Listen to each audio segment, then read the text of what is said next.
Bonsoir encore à tout le monde et bienvenue à tout le monde. Nous sommes dans l'enseignement qui nous amène à comprendre qu'est-ce qu'un disciple. Alors, être un disciple du Seigneur Jésus-Christ, nous avons déjà cette série d'enseignements, ce programme depuis quelques jours déjà. L'idée, c'est pour que toutes ces personnes aujourd'hui qui viennent d'arriver dans la foi, qui commencent leur premier pas, puissent savoir comment vivre la foi au quotidien. C'est aussi pour consolider la foi de plusieurs personnes qui ont déjà une certaine ancienneté dans la foi, mais qui par moments se retrouvent parfois comme dans un désert, dans un flou, dans un chemin perdu dans la vie de foi. L'idée, c'est de pouvoir retrouver sa route, retrouver sa communion avec le Seigneur, se relever d'un refroidissement, se relever d'une chute, ranimer le zèle qui était en quelqu'un. Voici pourquoi dans le livre d'Apocalypse, le Seigneur dit à une église: répands-toi, reviens à ton premier amour, repars à tes premières œuvres. Les premières œuvres que nous avions quand nous venions à peine d'embrasser la foi, cette vie de prière, cette vie de méditation, cette vie de consécration, cette crainte de l'Éternel, cette crainte de la parole de Dieu, cette obéissance et ce zèle que nous avions à une époque. L'idée, c'est de pouvoir retrouver cela. Ainsi, frères et sœurs, on repart maintenant dans l'enseignement de l'évangile selon les bases de la doctrine. Et l'idée ici, c'est d'amener quelqu'un à savoir à la base qu'est-ce qu'un disciple. Parce que si on ne sait pas ce que c'est qu'un disciple, on ne peut même pas vivre la vie de foi parce que nous sommes des disciples. On doit pouvoir se reconnaître, savoir notre identité et savoir comment est-ce qu'il faut marcher en tant que chrétien, en tant que disciple, en tant que croyant au Seigneur Jésus-Christ. Ainsi, frères et sœurs, nous avons déjà vu quelques points importants de la vie du disciple. Déjà même à la base, nous avons vu comment on arrive au discipolat dans la foi en Christ. Comment est-ce qu'on est disciple? Tout commence par l'écoute de la parole. Le livre de Romains chapitre 10 nous le dit à partir du verset 14 par là. Comment des gens croiront-ils s'ils n'ont pas entendu parler? Et comment des gens entendront-ils parler si personne ne prêche? Donc tout commence par la prédication que quelqu'un écoute. Et c'est en écoutant la prédication que la personne croit par la grâce de Dieu, parce que c'est Dieu qui dispose les uns à croire et les autres à ne pas croire. Donc une fois qu'on écoute la parole, que nous croyons à cette parole, nous sommes maintenant dans le processus pour devenir disciples. Après avoir cru, il faut maintenant poser l'acte de foi qui marque l'adhésion à l'Église, au corps de Christ, en tant que disciple. Et ce premier acte de foi, c'est le baptême. Voici pourquoi vous allez remarquer cela dans le livre de Actes chapitre 2 que nous avons même pris comme étant notre livre de base pour pouvoir expliquer la vie du disciple. Dans Actes chapitre 2, les premiers disciples, juste après le départ du Seigneur et juste après l'arrivée de la Pentecôte, du Saint-Esprit, le jour de la Pentecôte, le même jour même, nous avons vu la première cuvée des disciples au temps où le Saint-Esprit était déjà là, de manière permanente. Il y a eu plus de 3000 personnes qui sont devenues des disciples. Et comment sont-ils devenus des disciples? Par ce processus d'avoir d'abord entendu la prédication de l'apôtre Pierre et des autres apôtres, d'avoir cru à cette prédication, et ensuite d'avoir pris le baptême afin d'être rattachés, afin d'être comptés aux membres de l'Église en tant que disciples. Voici pourquoi dans le livre de Actes chapitre 2, au verset 42, la parole nous dit: en ce jour-là, le nombre des disciples s'augmenta d'environ 3000 âmes. Ainsi, une fois que les 3000 se sont rajoutés aux premiers 120 qui ont reçu le Saint-Esprit, ils ont commencé à marcher en tant que disciples, à marcher en tant qu'Église. Et quand ils ont commencé à marcher en tant qu'Église, comment marchaient-ils? Qu'est-ce qu'ils faisaient? Parce que l'idée n'est pas juste de recevoir la parole, de croire et de prendre le baptême. Il y a maintenant une persévérance parce qu'en réalité, nous sommes sur la terre. Nous cheminons sur la terre, nous vivons. Ça veut dire que nous avons un temps de parcours de vie sur terre avant notre départ personnel par la mort, le repos aujourd'hui, en attendant la venue du Seigneur. Soit c'est l'enlèvement, quand le Seigneur va apparaître, il va prendre l'Église. Donc, en attendant cet événement, l'un ou l'autre, ça veut dire le départ de la terre, soit par la mort de la personne pour aller se reposer, soit par l'enlèvement de l'Église, En attendant ces événements, il y a maintenant une persévérance, une attente. L'Église attend le Seigneur. Les disciples attendent la venue du Seigneur. Cette attente se fait maintenant d'une manière à pouvoir garder son identité de disciple. En réalité, aujourd'hui, nous avons un grand folklore dans la religion. Le système religieux apporté par les hommes a établi un grand folklore.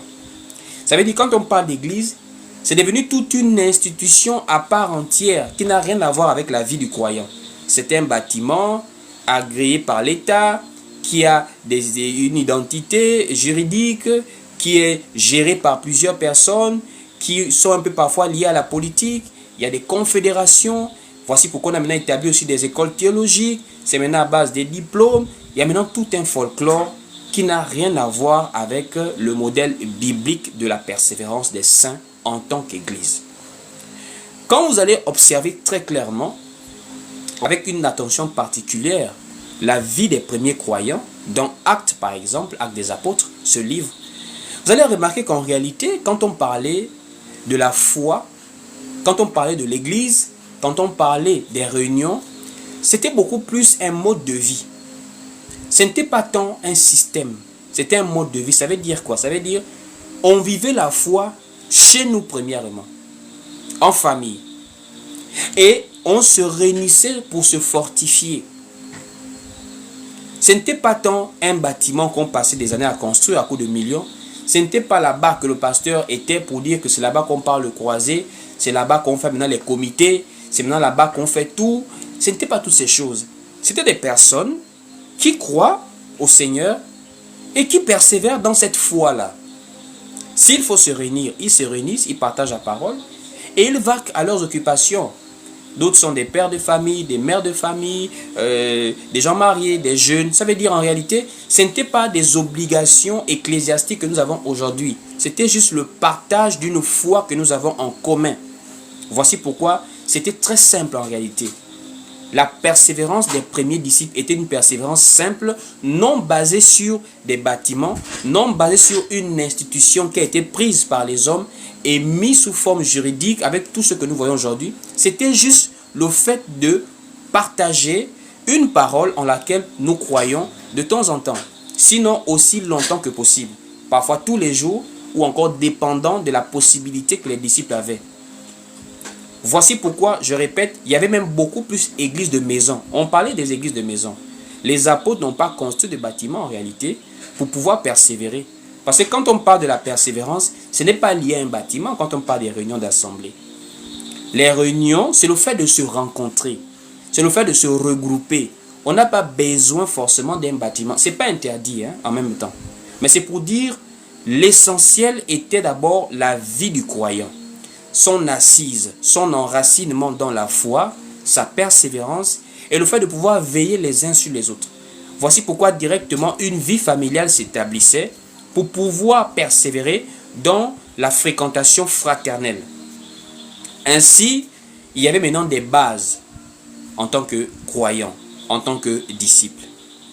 Et de ces bases, nous avions par exemple le livre de Actes chapitre 2 au verset 42.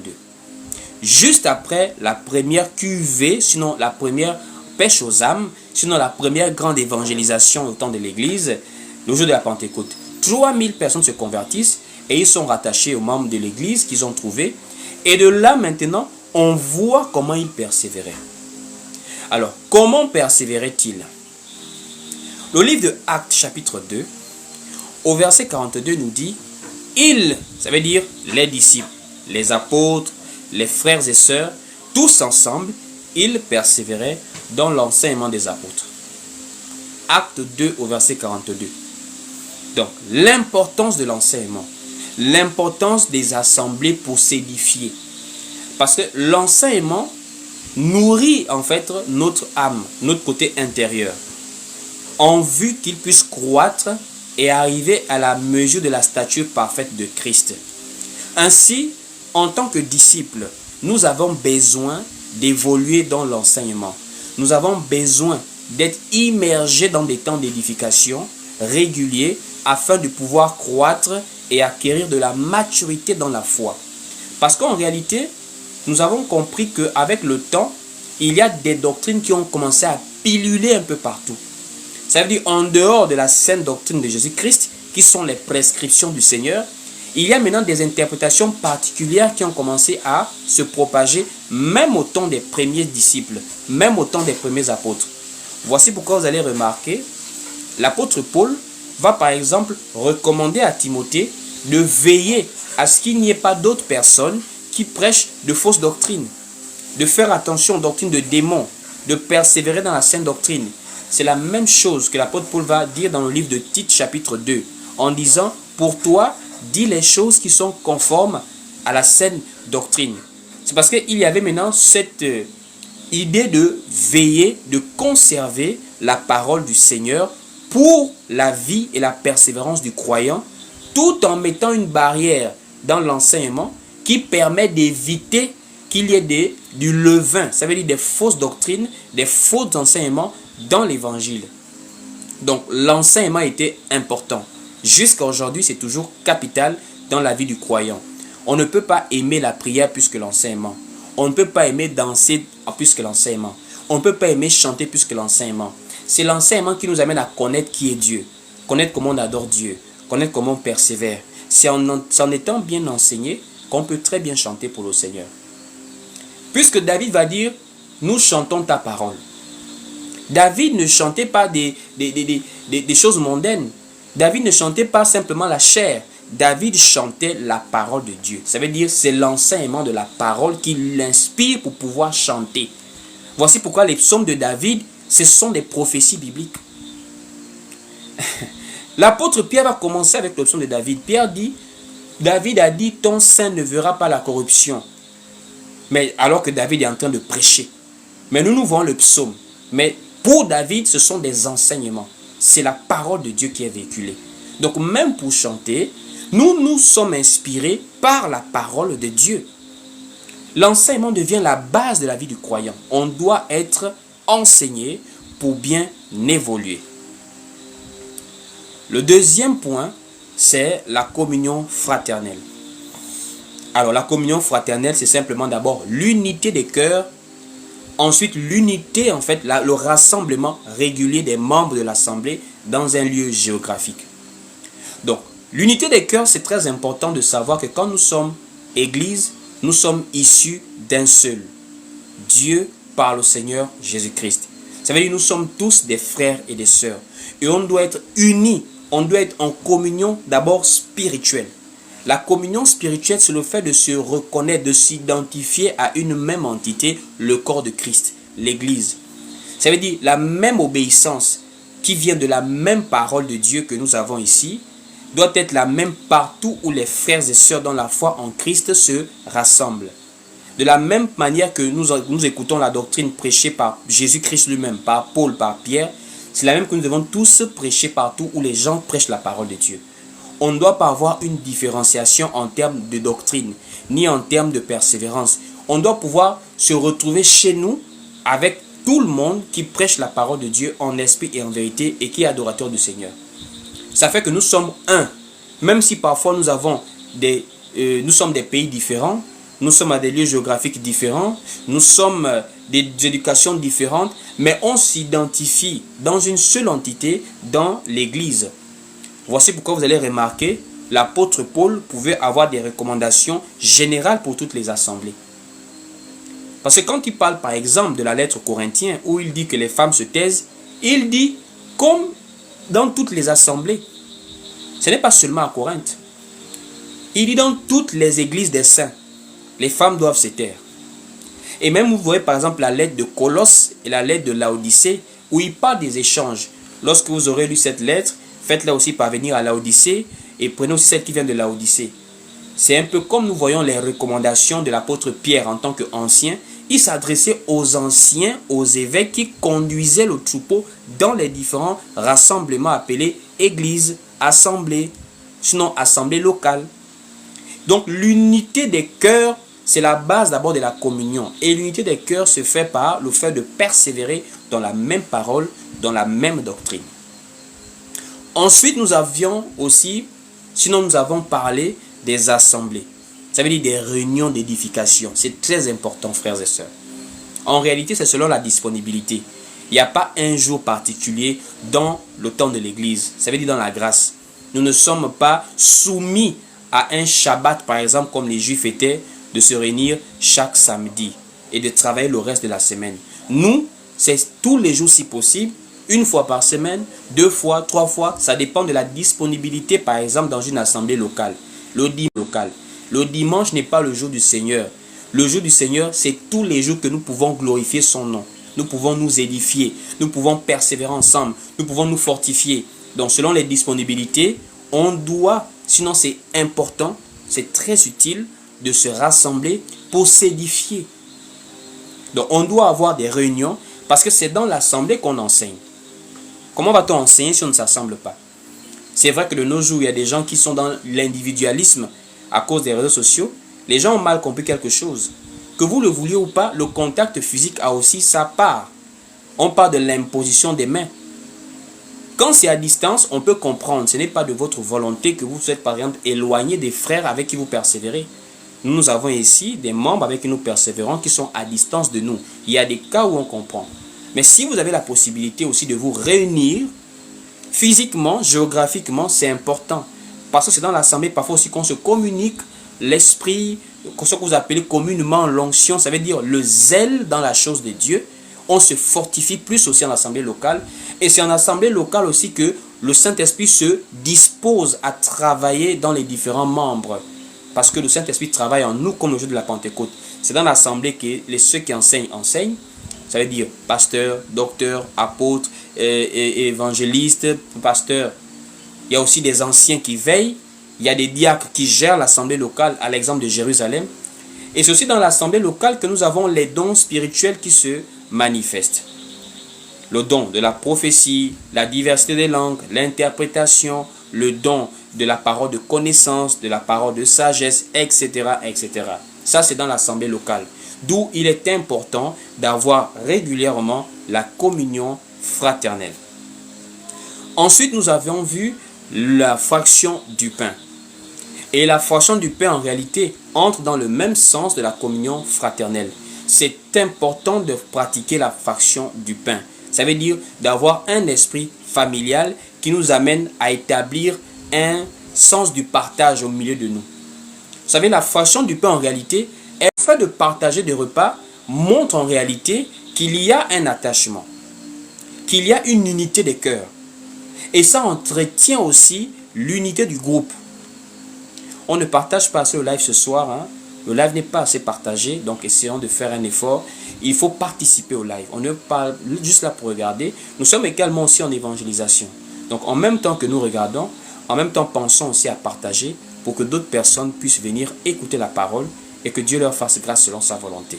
Donc pendant que vous regardez, partagez non seulement sur TikTok, mais également sur Facebook. Dans les différents points que nous avons vus concernant la prière. Un chrétien, sinon un disciple de Christ, un croyant, c'est quelqu'un qui vit dans la prière. C'est quelqu'un qui, la prière pour lui n'est pas une corvée. Ce n'est pas un loisir passager. C'est quelque chose de quotidien. Ça veut dire de la même manière qu'il mange, qu'il parle, qu'il fait des activités quotidiennes. La prière n'est pas seulement une activité quotidienne, c'est une activité permanente. On prie partout. Il n'y a pas une durée, il n'y a pas un endroit spécifique. En fait, allez-y regarder simplement, vous allez comprendre tous les détails qu'on a vus sur ce thème de la prière. Alors, après avoir vu les deux, nous descendons maintenant. Donc, nous sommes dans le livre de Actes chapitre 2. Nous descendons, voilà. Actes au chapitre 2, à partir du verset 43. Donc, nous quittons le verset 42. Nous sommes maintenant au verset 43 pour la suite. On va lire. Il est écrit ici. La crainte s'emparait de chacun et il se faisait beaucoup de prodiges et de miracles par les apôtres. Au verset 44, écoutez bien, au verset 44, il est écrit ici. Tous ceux qui croyaient étaient dans le même lieu et ils avaient tout en commun. Ils vendaient leurs propriétés et leurs biens et ils en partageaient le produit entre tous, selon les besoins de chacun. Ils étaient chaque jour tous ensemble, assidus au temple. Ils rompaient le pain dans les maisons et ils prenaient leur nourriture avec joie et simplicité de cœur, louant Dieu et trouvant grâce auprès de tout le peuple. Et le Seigneur ajoutait chaque jour à l'Église ceux qui étaient sauvés. Alors, dans ces versets que nous venons de lire, nous retrouvons certaines similitudes avec ce qu'on a déjà expliqué, telles que le fait de se rassembler, le fait de rompre le pain et de partager la nourriture. Ça, c'est la fraction du pain, par exemple. C'est dans la communion fraternelle. Les assemblées sont là, on en a parlé. Mais ici, il y a un point particulier qu'on peut retenir pour ajouter à notre édification sur les bases de la vie du disciple. Nous voyons le verset 44 de Actes chapitre 2. La parole dit ici, tous ceux qui croyaient étaient dans le même lieu et ils avaient tout en commun. Tout en commun. D'où notre live ici. Aujourd'hui, notre enseignement, c'est sur le social dans l'église. Ça veut dire la vie sociale dans l'église, virgule ou encore 2 points, l'économie participative. L'économie participative, quand on parle d'économie, on touche au côté social. Parce que l'économie, c'est simplement, voilà, le fait de pouvoir faire circuler des biens pour pouvoir répondre aux besoins primaires, secondaires, etc. de l'homme. Manger, se vêtir, se loger, pouvoir profiter de certaines, voilà, biens pour des projets, etc., pour l'épanouissement. Donc, il y a aussi ce côté dans l'église, en fait. C'est le côté purement social. Ça veut dire, il n'y a pas que la prédication de la parole. Il n'y a pas que les prières. Il n'y a pas que les dons spirituels. Il n'y a pas que la fraction du pain. Il n'y a pas que le fait de s'assembler. Il y a le côté social dans l'église. Et le côté social commence par un point très important, le mot tout en commun. Le tout en commun. Vous voyez les premiers croyants, les premiers disciples. Imaginez-vous un peu au temps des apôtres. Ils sont persécutés par les autorités religieuses de Jérusalem. Il y avait la persécution à Jérusalem. Paul a vécu la persécution. Hein. Ce n'était pas facile. Les Juifs persécutaient Paul même dans les villes où il partait pour répandre l'évangile. Même les Romains aussi étaient dans cette persécution de manière peut-être indirecte, mais il y avait aussi cette persécution parce que par exemple, Paul était citoyen romain. Donc il avait cette légitimité par exemple d'aller persécuter avant qu'il ne devienne Paul, quand il était encore Saul. Donc il y avait comme une sorte d'association entre l'Empire romain qui gérait l'époque et les autorités religieuses à Jérusalem pour persécuter les croyants. Donc un groupe de personnes qui simplement ont cru en quelque chose, en une parole, en quelqu'un, se retrouvent maintenant persécutés. Des pères de famille, des hommes mariés comme Pierre se retrouvent maintenant jetés en prison, fouettés, roués de coups.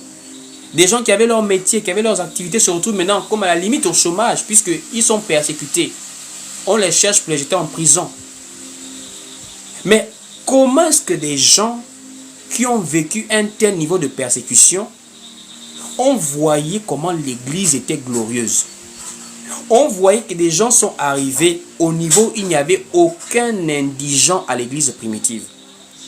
Il n'y avait pas d'indigents. Ça veut dire dans la persécution qu'ils avaient. Ils faisaient tout pour qu'il n'y ait pas d'indigents. Vous vous rendez compte? Il n'y avait pas de nécessité.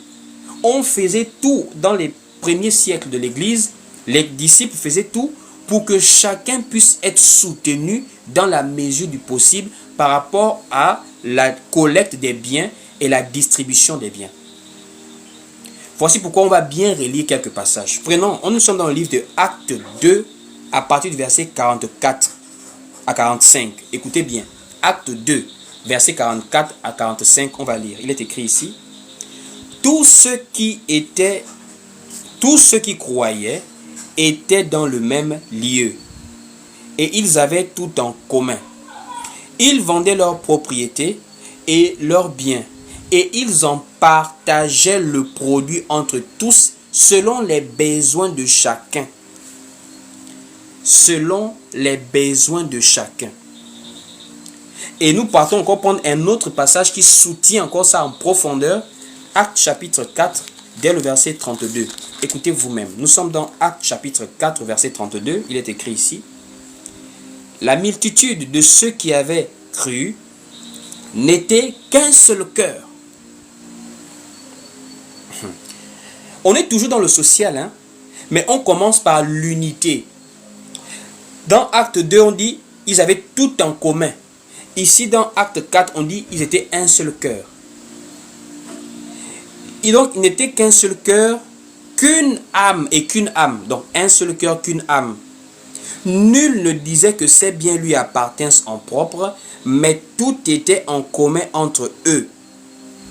Les apôtres rendaient avec beaucoup de force témoignage de la résurrection du Seigneur Jésus, et une grande grâce reposait sur chacun d'eux. Car il n'y avait parmi eux aucun indigent. Il n'y avait parmi eux aucun indigent. Tous ceux qui possédaient des champs ou des maisons les vendaient, apportaient le prix de ce qu'ils avaient vendu et le déposaient aux pieds des apôtres, et l'on faisait des distributions à chacun selon qu'il en avait besoin. Donc, quand on parle du social dans l'église, l'économie participative, avant de commencer même à parler de l'économie, pour parler du social de manière générale, on commençait d'abord à parler de l'unité. C'est l'unité des cœurs, l'unité de l'âme. Ça veut dire la représentation d'être unis dans l'entité appelée Église, ceux qui développent la même pensée, les mêmes sentiments fraternels les uns envers les autres. C'est ce qui permettait d'aller dans l'économie participative pour le bien social de tous les membres de l'Assemblée. Le premier point que nous devons comprendre avant de parler du social ou encore de l'économie participative, c'est premièrement de l'unité des cœurs. L'unité des cœurs, frères et sœurs. Tant que nous ne sommes pas unis dans les cœurs, il est difficile de parler du social. Parce qu'en réalité, un proverbe peut dire « Il n'y a de richesse que d'homme ». C'est l'homme qui crée la richesse. C'est l'homme qui fait la richesse. C'est l'homme qui crée la monnaie. C'est l'homme qui donne la valeur à la monnaie. C'est l'homme qui donne la valeur à un produit. C'est l'homme qui donne la valeur aux échanges. Donc c'est d'abord les hommes qu'il faut d'abord unir pour pouvoir maintenant parler d'économie. Pour pouvoir maintenant parler du social. Tant que les hommes ne sont pas unis, on ne peut pas parler du social. Voici pourquoi nous voyons le prototype de l'église aujourd'hui entre griffes. Sinon, les dénominations. Dans les dénominations de nos jours, c'est le chacun pour soi, Dieu pour tous. Hein? Chacun pour soi, Dieu pour tous. Ça veut dire Dieu m'a béni moi. Je viens pour lui remercier, pour lui rendre grâce. Je le remercie. Je donne mon offrande. Pour ceux qui paient encore la dîme, je donne ma dîme. Je me réjouis, ma famille et moi. Et je rentre chez moi. Il y a des gens qui sont arrivés au niveau de dire, je n'ai pas besoin de connaître les gens. Moi, je suis venu pour mon Dieu. Et c'est la même parole que beaucoup disent souvent, je n'ai pas le temps de regarder la vie du pasteur, ni la vie des autres. Je ne me mêle pas des problèmes des autres. Moi, je suis seulement là pour mon Dieu. Je finis, je rentre. Quelqu'un qui a déjà cette mentalité en pleine assemblée, vous pensez que cette personne peut être disposée à soutenir une veuve,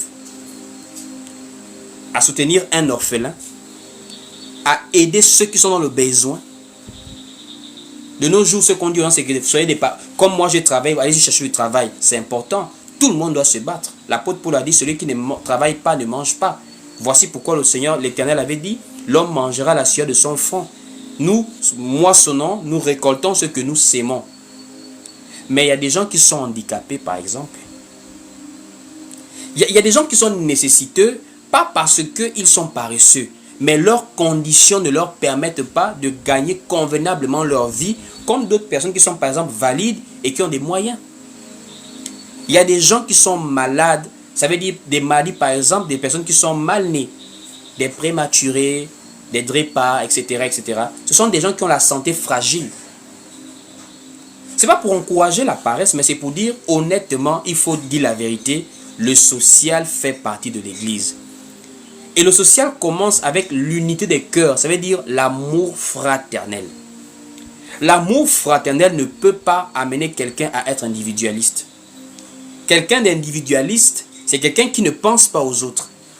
C'est-à-dire c'est son ventre, ce sont ses enfants, c'est son mari, c'est sa femme. Le reste, c'est pas son problème. Priez tous Dieu. C'est pas l'église. On ne peut pas être église si on arrive au niveau de dire que chacun a ses problèmes. Non. En tant que famille, en tant que corps spirituel, en tant qu'entité spirituelle dont nous nous revendiquons tous être les membres, quand le pied a mal, c'est tout le corps qui a mal. Quand la tête a mal, c'est tout le corps qui a mal. Ça veut simplement dire, nous nous évertuons à faire en sorte que chacun ait un minimum de soutien en vue de bien servir Dieu, frère. Nous sommes des êtres humains faits de chair.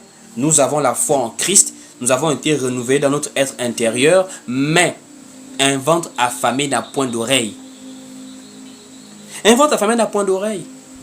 Comment pouvons-nous être à l'aise de chanter, de louer, de prier Dieu, d'écouter de la prédication, alors qu'il y a des gens que parfois vous ne savez pas s'ils n'ont pas encore mangé. Il y a des gens qui viennent en assemblée, ils n'ont même pas de quoi manger. Ils font juste l'effort de venir écouter la parole pour se battre après, mais ils n'ont pas de quoi manger. Il y a des gens qui viennent en assemblée, ils n'ont même pas le transport. Il y a des mamans, il y a des jeunes gens qui marchent des distances, mais ils ont des frères qui sont véhiculés dans l'assemblée. Il y a de l'argent qui circule en assemblée, mais tout va au pasteur. Tout va à la construction de l'église. Il n'y a même pas un moyen de transport qui permet d'aider ceux qui n'ont pas de moyens pour venir à chaque fois aux réunions, mais qui ont la volonté pour se déplacer, pour venir écouter la parole. Il y a des gens qui sont là comme ça. C'est-à-dire que l'assemblée est finie, la personne n'a même pas le transport, elle ne sait pas comment faire pour rentrer. Sous le soleil, sous la pluie, à des heures tardives, parfois la nuit. Il y a des gens, vous voyez là, ils n'ont même pas de vêtements. De manière à ce que les gens s'habillent, s'affichent à chaque fois à l'assemblée. Il y a des gens qui manquent des réunions parce qu'ils n'ont pas de quoi porter. Ceux qui se font porter. 2 mois, la personne n'a que la même chemise, la même robe. C'est pas pour dire que ce sont les habits que l'on voit. Mais c'est pour dire, si on ne tient pas compte de ces réalités, on finit par détruire en fait la communion fraternelle. On finit par détruire l'amour fraternel. Or, je vous assure, tant qu'il n'y a pas l'amour fraternel dans un groupe, ce groupe ne peut pas prospérer socialement. Voici pourquoi vous allez remarquer la prospérité dans l'église est devenue comme la prospérité de nos États africains. Parce que c'est plus en Afrique, même si en Europe c'est pareil partout, mais en Afrique c'est vraiment flagrant. On dit tel pays est un pays riche, mais à ta grande, quand tu vois la manière dont les habitants de ce pays vivent, tu te poses la question, c'est riche là comment? Or, on a le pétrole, on a le bois, on a telle richesse. Mais comment on a toutes ces richesses là? L'international, les statistiques nous montrent qu'on est riche. Mais la population vit dans ce niveau de pauvreté. Il n'y a rien qui montre vraiment qu'on est pays riche. Pourquoi? C'est parce que les biens, les richesses sont accaparés par un groupuscule de personnes qui, en général, gèrent cet État. Plusieurs pays africains sont dans cette réalité. Et c'est aussi à peu près comme ça que nous voyons maintenant aussi les assemblées dites églises chrétiennes. C'est-à-dire les églises, c'est maintenant, vous voyez un grand bâtiment somptueux. Vous voyez comment le pasteur est très bien habillé. Même comme il s'habille, c'est vraiment, il est parfumé. C'est pas que c'est un péché si on le bénit parce qu'il travaille bien. Mais ce qui est mal, ce qui n'est pas moral, c'est qu'on a l'impression que la prospérité financière de cette assemblée ne bénéficie qu'à un groupe de personnes, aux responsables, au pasteur, à sa femme, à ses enfants, à quelques personnes collaborateurs. Mais les gens, le peuple là, le peuple, les étudiants, pourquoi ne pas avoir des programmes de financement des projets si la fonction publique ne peut plus recruter tout le monde? Il faut financer les projets des jeunes dans l'assemblée. On a des millions, ce n'est pas forcément pour construire le bâtiment. C'est pour donner à des gens la possibilité de pouvoir vivre dignement afin d'avoir aussi la paix dans leur vie de foi. Mais on passe du temps à construire des bâtiments au-delà de plusieurs millions, comment dire ça? À financer des voyages à coût de plusieurs millions des pasteurs. Des gens qui partent dans des grands hôtels. Oh, moi, je suis serviteur de Dieu. Je ne peux pas être dans le minimum. Il faut me mettre à l'aise. Ce n'est pas mauvais. Mais quand cela se passe au détriment d'une grande partie du peuple, c'est ça qui n'est pas propre. Ce qui n'est pas propre. Des gens sont dans le chômage, on ne peut pas avoir un projet social pour des gens. Des jeunes filles se livrent à la prostitution. Parce que prostitution, c'est à plusieurs niveaux. Une jeune femme qui connaît les hommes parce qu'elle n'a pas de quoi s'acheter la crème, c'est de la prostitution. Elle ne va pas avec l'homme parce que c'est son mari, parce qu'elle veut fonder une famille avec lui. Elle part parce qu'il va lui donner la crème. Donc elle est dans la maison de son père, mais elle est obligée de donner son corps à quelqu'un dehors pour acheter la crème. C'est une forme de prostitution, c'est un échange. Elle donne son corps pour de l'argent. Mais il y a des assemblées où vous voyez, il y a des jeunes filles qui sont dans ces assemblées-là. Elles viennent donner les dîmes de l'argent des dragueurs. Elles viennent donner les dîmes de l'argent des hommes qui sortent avec elles. Elles viennent donner la dîme. Ce n'est pas de l'argent sale, ça. Et il y a des pasteurs qui prennent ça, qui mangent ça. Comment tu peux être en paix de voyager avec l'argent d'une âme qui a mal agi, qui a agi contre la parole, qui a péché contre la parole, à cause du fait que l'économie dans l'assemblée te bénéficie à toi seul? Non. On doit pouvoir avoir des assises pour dire comment aider les uns et les autres. Le pasteur n'est pas le seul qui doit être pris en charge dans l'assemblée. Le pasteur n'est pas le seul. Les nécessiteux doivent être aussi là. Je dis ceux qui sont vraiment des nécessiteux, hein, pas des paresseux. Des gens vraiment, par exemple quelqu'un qui est malade, qui pour une raison ou pour une autre ne peut plus travailler à cause par exemple de la maladie.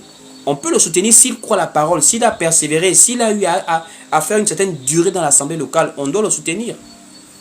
On a des gens qui ont des décès par exemple. On doit soutenir des gens qui passent des moments difficiles. La parole nous enseigne à pleurer avec ceux qui pleurent, à se réjouir avec ceux qui se réjouissent.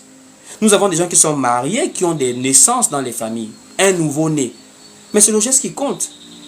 L'unité des cœurs amène en réalité à pouvoir être avec les autres dans les moments bien comme dans les moments difficiles. Vous voyez un peu. On doit pouvoir trouver une solution aux aléas de la vie des membres de l'Église et non seulement du pasteur. Donc en réalité, dans l'Église primitive, que nous voyons dans les Actes des Apôtres, c'était une assemblée, c'était une église où on faisait l'effort de gérer le côté social afin que nous soyons en paix dans notre foi. Et je vous assure, ce sont parfois les frustrations d'ordre social qui amènent les gens à se décourager dans la vie de foi. Les gens sont tellement frustrés, les gens ont des problèmes. Quelqu'un est au chômage, je vous assure, il n'est pas prédisposé à venir dire Amen chaque jour à la parole. Il va d'abord chercher du travail. Une femme qui n'a aucune source de revenus ne va pas être prédisposée à venir dire Amen à la parole. Elle va d'abord chercher à s'accrocher socialement. Si ce n'est pas une femme qui vend son corps, elle va chercher des bricoles, elle va chercher à faire des études, elle va chercher à déposer des dossiers. Ce qui fait que les gens ne sont plus parfois très zélés même dans la vie de foi. Parce que les gens ont des problèmes socio-économiques. Pas pour dire que l'église devient maintenant une entreprise qui donne du travail aux gens, mais c'est pour dire dans la mesure du possible, on se soutient.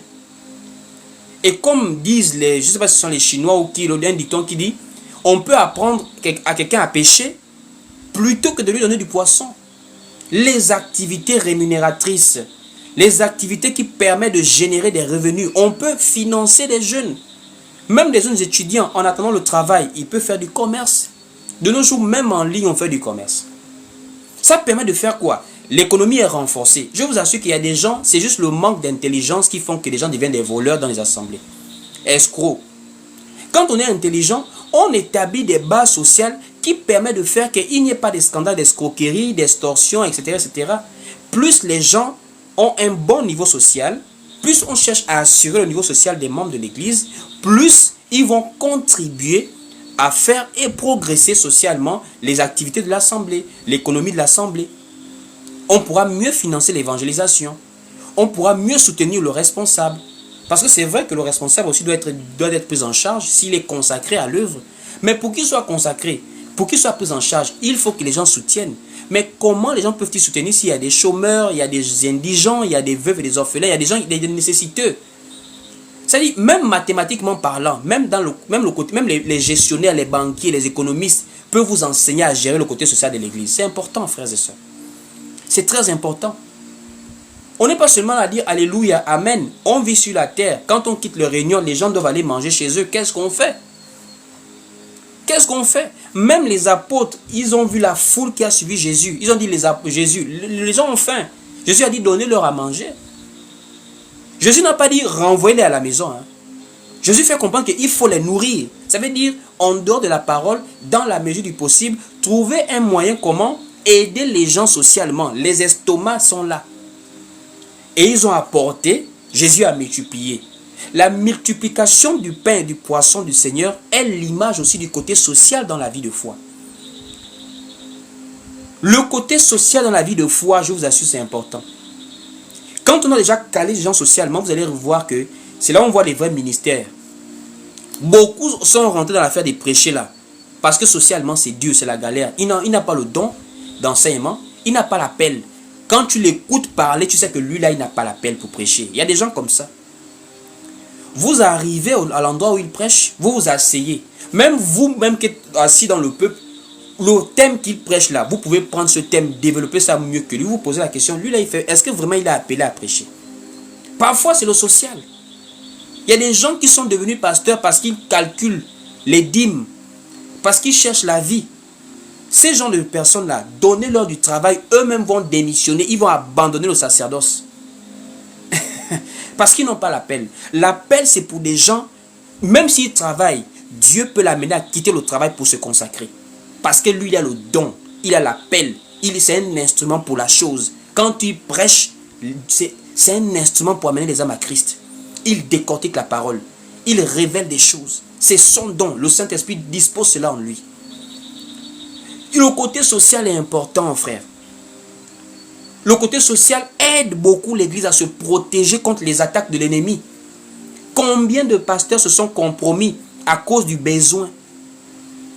Le besoin, le social même protège les responsables. Beaucoup des responsables sont entrés dans la politique là. C'est la faim et la soif. Les gens ont faim. Ils n'ont pas réfléchi à comment établir un plan social pour l'assemblée locale. Ainsi, frères et sœurs, tout ceci se fait lorsqu'il y a l'unité des cœurs. L'unité des cœurs, frères et sœurs, c'est important. On doit pouvoir développer un amour fraternel qui nous amène à penser les uns aux autres, à se préoccuper les uns des autres. Une fois que l'unité des cœurs s'est déjà faite, la base est déjà établie, on peut maintenant faire tout le reste. Mais seulement, il y a beaucoup de choses qui viennent détruire l'unité des cœurs dans l'assemblée. Il y a beaucoup de choses, comme ce que j'ai cité là. La faim, le chômage. Il y a aussi, par exemple, même des frustrations aussi. Il y a des gens qui ne sont pas considérés dans les assemblées. Ils ne se sentent pas concernés. L'assemblée locale n'appartient pas au pasteur. Il faut que les gens le sachent. Les gens ne comprennent pas comment. Si vous voulez savoir comment l'église est, regardez les Écritures. Regardez les Écritures des apôtres, les épîtres, le livre des actes des apôtres. Vous allez voir que l'assemblée locale, en réalité, c'est le regroupement. C'est la réunion des membres qui sont des croyants, qui sont des disciples. Voici pourquoi ça s'est passé plus dans des maisons. Pourquoi? Parce qu'on ne disait pas que c'est le bâtiment, pour le pasteur. De nos jours, on parle même d'héritage. Quand on parle des choses de l'église, c'est gravissime, l'héritage.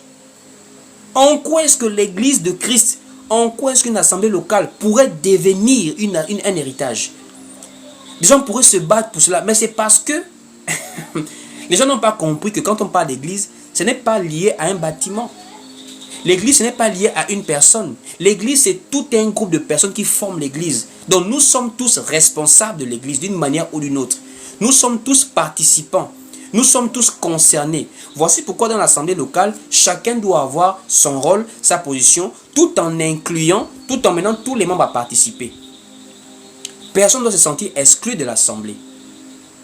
Mais il y a des gens, vous allez remarquer, on ne l'appelle jamais quand c'est pour des propositions, quand c'est pour des idées. On l'appelle seulement quand c'est pour donner l'argent. Mais comment quelqu'un va développer l'amour fraternel dans un milieu où ils ne se sentent pas concernés, ils ne se sentent pas valorisés? Il y a des talents qui ne sont pas valorisés. De nos jours, c'est maintenant beaucoup plus de copinage, de la politique avec les responsables. Ça veut dire plus on s'entend avec maman pasteur, le pasteur lui-même, plus on est responsable, plus on a de la voix dans l'assemblée, alors que non. Tous les membres. Il y a des membres, par exemple, de l'économie. Quelqu'un peut ne pas être pasteur ou prédicateur de l'évangile. Il a fait l'école. Son école, ses connaissances scolaires qu'il a vues dans la banque etc., peuvent être utiles dans un projet qu'on veut financer, on veut mettre de l'argent, mais il faut quelqu'un qui puisse nous dire comment on gère cet argent. Donc, ça veut dire, dans tous les aspects, on doit pouvoir amener tout le monde dans l'effort missionnaire, dans l'effort ecclésiastique de la persévérance de l'Église. Mais il y a des gens qui ne se sentent pas concernés souvent. Quand quelqu'un est malade, on n'appelle jamais. Quand quelqu'un est en décès, on ne le visite pas. On ne le soutient pas. Mais comment quelqu'un va développer l'amour fraternel si déjà vous ne lui renvoyez pas l'amour? On donne que ce que l'on reçoit. Si vous donnez à quelqu'un de l'amour, de la considération, du respect, de l'estime, il va vous le rendre. Mais si vous donnez à quelqu'un de la négligence, de l'oubli, de la mise à l'écart, il vous rend cela aussi. Voici pourquoi il y a des gens qui ne cotisent presque jamais dans les cotisations des assemblées. C'est-à-dire, lui, il vient, il écoute la parole, il est au dimanche. Quand vous avez dit non, allons-y visiter telle personne, il ne va jamais cotiser parce que lui, il a compris que vous choisissez les gens que vous soutenez. Vous faites du favoritisme. Vous aidez les uns plus que les autres. Et c'est très dangereux en assemblée. En assemblée, on doit pouvoir amener tout le monde à se sentir aimé, apprécié, valorisé. Tout le monde doit se sentir dans sa maison. Ce n'est pas seulement X ou Y. Ce n'est pas seulement le pasteur quand c'est son décès qu'il a perdu un membre de la famille. Vous voyez comment tout le monde cotise. Wow, tout le monde vient la veiller. Mais le jour qu'un frère a perdu un membre de la famille, parfois très proche, on n'envoie que quelques membres. Pourquoi vous faites ça? Ça frustre. Ça montre que quelqu'un se sent directement isolé en fait. Quelqu'un se sent négligé. Et il y a même des gens qui ont quitté les assemblées locales pour ces raisons-là. La personne estime que bon, comme c'est une sorte de politique que vous gérez maintenant de vous-même, gérez sans vous-même, moi je préfère partir ailleurs. Parce que on ne peut pas rester longtemps dans un endroit où on ne se sent pas bien. C'est aussi ça la réalité. C'est vrai qu'il y a des mois, il y a des gens personnellement qui ont leurs problèmes personnels, ça n'a rien à voir avec la parole ou le lieu. Mais il y a aussi certains endroits où vraiment c'est la politique qui est gérée. On fait de la politique, ce n'est pas l'église. Pourquoi il y a du favoritisme? Pourquoi il y a des différences? Quand c'est telle soeur qui a accouché, on est parti, les mamans de l'église, maman pasteur, comme maman pasteur s'entend avec elle, elle part la visiter. Mais quand c'est l'autre soeur, personne ne la visite. Pourquoi? Quand quelqu'un est malade, on ne le visite pas. Mais quand l'autre est malade, on fait le bruit, allez-y visiter. Pourquoi? Le pasteur a ça la considération qu'on lui doit, parce qu'on dit double honneur pour les anciens qui dirigent bien. Ça, c'est biblique. On doit respecter les anciens, surtout ceux qui prêchent la parole. On doit vraiment avoir double honneur, les soutenir. Ils sont dans les charges de l'assemblée, mais attention, tous les membres de l'assemblée sont importants, sont utiles. C'est le corps de Christ. Ce sont les brebis du Seigneur. Ce n'est pas à nous de faire des différenciations qui frustrent les uns et les autres. Nous devons tous nous aimer d'un même amour. Nous devons tous veiller les uns sur les autres. On doit pouvoir gérer l'assemblée d'une manière équitable. Comme je parlais hier de cela, les conflits par exemple en assemblée. Combien de gens ont été frustrés par rapport à la manière de gérer certains contentieux dans l'église? Dans l'église, il y a des gens qui sont comme impunis. Il fait du mal, il fait des mauvaises choses, on ne le punit pas. Mais d'autres personnes ont puni. Ce sont des choses qui n'emmènent pas à ce qu'on ait l'unité des cœurs. Parce que nous sommes des êtres humains. Il y a des choses qui frustrent naturellement parlant. Ça n'a rien à voir avec l'esprit. C'est humain. Même dans une maison, des enfants ont tous fait une gaffe, une bêtise. Papa arrive, il frappe les uns, il laisse les autres. Mais ceux qui laissent là, ils grandissent avec des blessures émotionnelles, des traumatismes que papa a un problème avec moi. Il y a des gens qui ont des blessures émotionnelles, hein. Même dans la foi, des gens qui ont grandi dans des milieux qui les ont traumatisés. Maman était très méchante, très dure, jamais de conseils, toujours le fouet. Donc, même en assemblée, des gens vivent des traumatismes. Il y a eu une bêtise qui a été faite. Il y a eu 5 personnes, il y a eu 2 personnes, il y a eu une erreur, des gens sont tombés à gauche, à droite. Mais vous voyez, il y a plus quelqu'un qu'on diabolise par rapport à l'autre. Soit c'est un frère qu'on diabolise plus, soit c'est une soeur qu'on diabolise plus. Non. C'est vrai qu'il y a des gens, par rapport à son niveau de responsabilité aussi, par exemple, un ancien peut être beaucoup plus puni par rapport à sa position d'ancien. Mais il faut que chacun aussi puisse savoir que ce que je fais de mal, il y a une sanction. Et ça, ce n'est pas seulement pour moi, mais tout le monde doit avoir le même niveau de discipline et d'obéissance à la parole de Dieu. C'est ce qui crée en fait la force de l'église. Quand il faut gérer une affaire, ce n'est pas comme elle s'entend avec le pasteur, elle va aller courater le pasteur et toi tu te retrouves maintenant exposé parce que tu ne t'entends pas bien avec le pasteur, c'est maintenant le démon de l'église. Non, il faut éviter ce genre de choses parce que ça fragilise l'unité de l'assemblée locale. On doit pouvoir se dire s'il y a un contentieux, bibliquement, on règle le contentieux entre frères et sœurs sans en faire un problème. C'est quand il y a un qui veut exposer pour faire un problème qu'on en fait un problème. Mais si on peut s'asseoir de manière mature pour gérer un problème, on le gère, on présente le cas à Dieu, on prie et on voit les mesures qu'il faut prendre bibliquement parlant afin de préserver la foi de ceux qui sont dans le problème et de l'assemblée en général. Je vous assure, le côté social de l'assemblée, il y a beaucoup à dire dessus. Il y a beaucoup à dire dessus. On doit être dans l'unité des cœurs. Et l'unité des cœurs, c'est d'abord la bonne gestion de l'assemblée locale. Comment est-ce qu'on est ensemble en assemblée? Nous sommes devenus une famille. Et dans une famille, il faut avoir beaucoup de maturité pour marcher ensemble. Pour persévérer ensemble. Et quand on a réussi à pallier à tout cela, on développe maintenant, on établit maintenant l'économie participative. Et c'est très important, frères et sœurs. Je vous assure, même comme nous sommes là, il y a tellement de choses parfois qu'on n'arrive pas à faire. Il ne faut pas qu'on se mente. L'économie, il n'y a pas assez de moyens. Il n'y a pas, je vous assure, il y a des gens qui sont devenus célèbres sur TikTok, sur Internet, etc. Ils sont accompagnés. Ils sont accompagnés. Il y a des gens seulement, donnez-lui un accompagnement, mais il va travailler sérieusement pour le Seigneur. Il y a des gens seulement, ils ont besoin d'être épanouis même dans la foi. Pourquoi de nos jours il y a une monotonie comme ça là? Ça ne va pas. On n'entend plus parler de l'église de Dieu, ça veut dire de la véritable église, des jeunes qui se lèvent pour prêcher la parole, pour évangéliser. On entend maintenant de la jeunesse qui sont dans les placements, des bêtises, la prostitution. À quand cette jeunesse qu'on voit en train de évangéliser? En train de faire des actes sociaux positifs. Des actes, des choses sur le plan social, allais-je dire. On part dans des orphelinats. On pose des actes qui permettent à ce que des gens puissent savoir qu'il y a aussi une jeunesse pure. Même si ce n'est pas parfait. Mais il est temps aussi de voir des jeunes gens chrétiens qui partent à la mairie pour dire « Nous, on veut participer au nettoyage de la ville avec l'État. On veut participer. » Ça veut dire que nous sommes un groupe de jeunes. Nous, notre manière à nous de présenter notre vie de foi, c'est de participer à la bonne gestion du pays, par exemple. On peut avoir des initiatives comme cela. Voici pourquoi je le dis souvent. Même ici, on va vraiment avoir ces réunions de jeunes où on va dire, on vit la foi comment pour impacter le monde. Il faut aussi l'économie. Il faut avoir des moyens qui nous permettent de mettre en œuvre des projets. Parce que quand on rentre dans une monotonie, ça finit par fatiguer des gens. L'église est une mission. L'église est une mission. On doit impacter le monde. Et on n'impacte pas le monde en étant monotone. Chaque jour, on est là, on est fatigué des mêmes choses, des mêmes programmes, de la même manière. Pendant 10 ans, on n'a jamais fait une sortie d'évangélisation. On n'a jamais été à un autre endroit que là. Ça veut dire qu'on est fatigué de la chose. Parce que quoi? On ne respecte pas le aller. Faire de toutes les nations des disciples. Beaucoup de bergers d'église, c'est maintenant les ventes fatigués, sont maintenant là. C'est maintenant les petits évangélistes qui s'agitent. Ça veut dire qu'ils sont devenus maintenant comme une entreprise qu'on gère à coup seulement de rentrées d'argent. Mais à quand est-ce qu'on va sur le terrain? À quand est-ce qu'on travaille pour le Seigneur? À quand est-ce qu'on impacte? À quand est-ce qu'on part dans des hôpitaux prier pour des gens? À quand est-ce qu'on part dans des prisons prêcher la parole aux gens? À quand est-ce qu'on part dans des plages? Même nos jeunes frères et sœurs qui se livrent à la débauche, nous on part pour présenter l'amour de Dieu.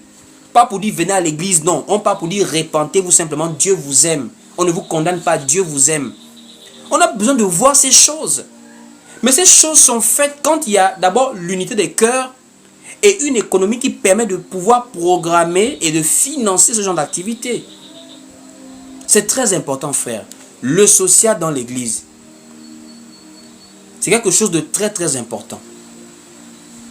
Donc c'est pour dire à une personne, en tant que croyant, en tant que disciple, déjà, nous le savons qu'un disciple, c'est quelqu'un qui évolue dans l'enseignement, dans la prière, dans la fraction du pain, dans la communion fraternelle, et cela se passe en assemblée. Que ça soit en ligne, que ça soit en présentiel, nous devons faire l'effort d'être regroupés. C'est en étant regroupés qu'on se fortifie. C'est en étant regroupés qu'on s'édifie. C'est en étant regroupés qu'on avance, qu'on peut réaliser des choses ensemble. La mission ne se fait pas seule. L'église est une mission. Vous pensez que nous sommes là, que moi j'ai vu ma foi en... Non, non, non. Les lives TikTok, c'est une mission qu'on fait ici. c'est seulement pour s'édifier, on peut être dans notre groupe WhatsApp, on s'édifie là-bas. Mais comme nous sommes une mission, en étant sur TikTok, il y a des gens qui vont venir et que si le Seigneur l'a prédestiné, il croit à la parole. Il y a des gens comme ça, il ne se levait pas un bon matin, mais quand il arrive, il écoute, il dit waouh Seigneur. Il croit, il nous contacte, on s'écrit, on commence à persévérer. Donc nous sommes, c'est ça qui fait nos lives, c'est la mission. Il faut toujours avoir la pensée que nous ne sommes pas appelés à rester oisifs en tant que disciples. Un disciple, c'est quelqu'un qui vit. Il est dans une mission. Il est participant à une cause qu'il défend. C'est la cause de l'évangile. Donc directement, quand tu es dans un groupe, il faut avoir des projets de groupe sur le plan social. Des projets par rapport à la vie des gens. Comment améliorer au mieux que nous pouvons la vie des gens pour les amener à vivre leur foi, leur spiritualité en paix, sans trop se compromettre, sans entrer dans la corruption, les choses sombres, la prostitution et beaucoup de choses. L'église, c'est aussi ça. C'est l'unité des cœurs, l'unité de l'âme, les mêmes pensées, l'amour fraternel et le social. C'est-à-dire le fait de penser tous les uns aux autres sur le plan social. S'aider, s'assister, se fréquenter, veiller à ce que les uns et les autres puissent pouvoir se sentir en famille. C'est un peu cela, frères et sœurs, qu'on pouvait dire aujourd'hui par rapport à notre enseignement sur le social, l'économie participative. Donc vraiment que Dieu vous bénisse. Nous sommes arrivés comme cela au terme de notre temps de partage sur le thème être disciple de Jésus-Christ et notre sous-thème de ce soir, le social dans l'église, l'économie participative. J'espère que vous avez été richement bénis par ce temps d'enseignement.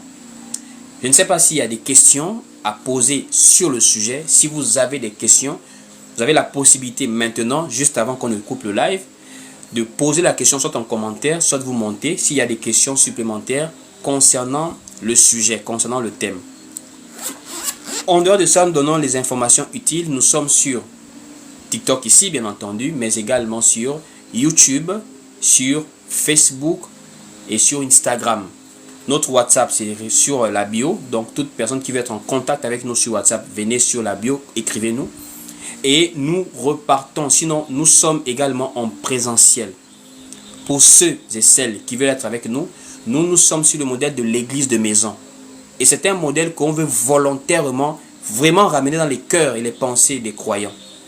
La simplicité de l'église, c'est dans des maisons qu'on persévère au mieux.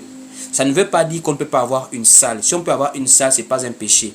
Mais il faut que les gens réapprennent à savoir ce que c'est que l'église dans sa manière primaire, simple.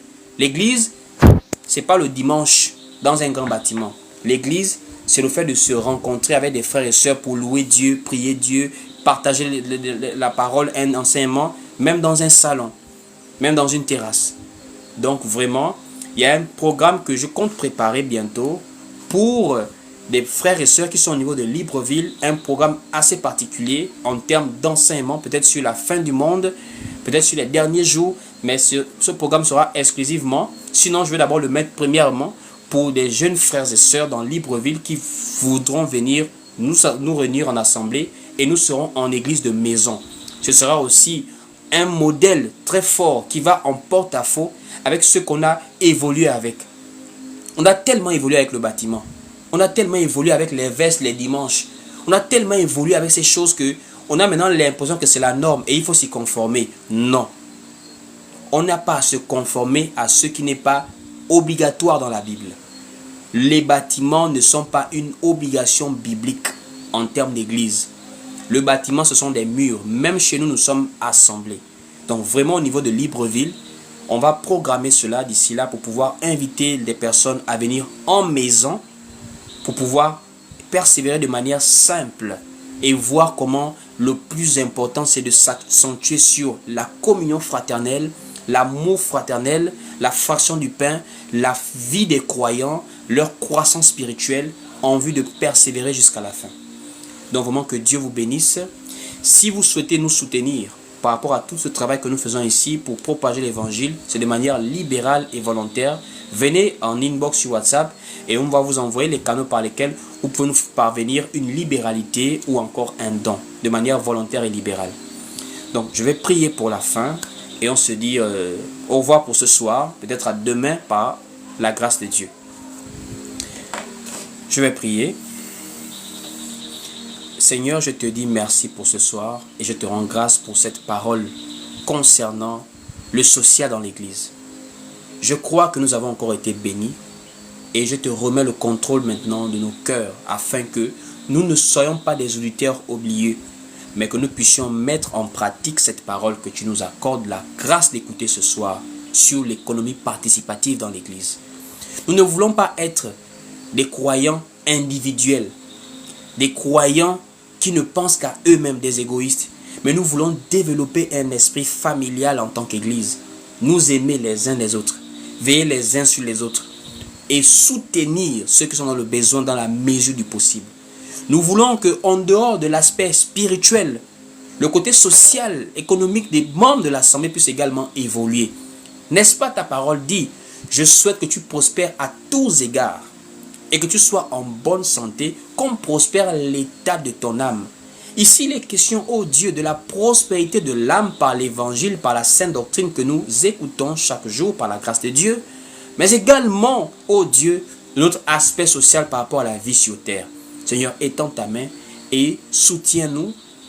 Permets à ce que nous puissions être également prospères par rapport à tous les autres aspects de nos vies en dehors de l'aspect spirituel.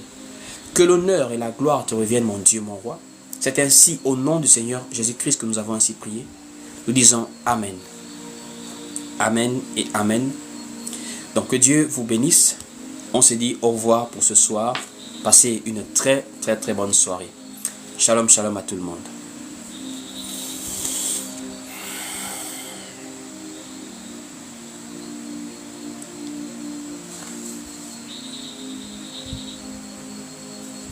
Shalom, portez-vous bien.